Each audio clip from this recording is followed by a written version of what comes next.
Duha sa 13 ka mga drug surrenderies nga migraduar sa community-based drug rehabilitation program gihatagan og trabaho sa lokal nga kagamhanan. Ano ang report? Sa unang taon na, Sulod sa 5 ka tuig na nga nagumon kaniadto sa ginadiling drogas ang 40 anyos nga si Edwin Muñez taga Suba Basbas usa ka pintor. Apan siya mismo nasayod nga way padulngan ang pagpabili niya sa maong bisyo, busa nakahukom siyang magpaubo sa community-based drug rehab program sa Dakbayan sulod sa 6 ka buwan. Ganiha lakip siya sa 13 ka mga drug surrenderies nga gihatagan sa lokal nga kagamhanan og tag 5,000 pesos nga livelihood assistance gikan sa CSWDO.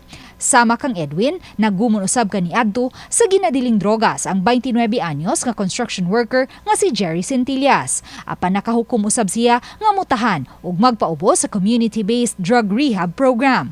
Ug ning inanay nilang pagbalik sa tunhay nga panginabuhian, gihire sila sa lokal nga kagamhanan isip driver sa motorsiklo nga mokolekta og mga basura. mag-usab na ko.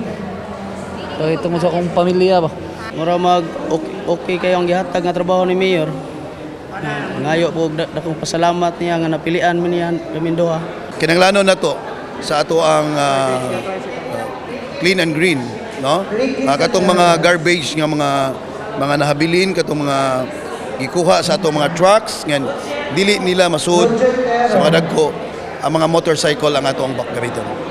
Sa 13 ka mga drug surrenderies nga mitapos sa CBDRP, 12 kanila mga taga Suba Basbas, samtang usa ang taga Talima. Ang barangay Suba Basbas o ang barangay Talima are two of the barangays sa city government, sa city, na drug cleared.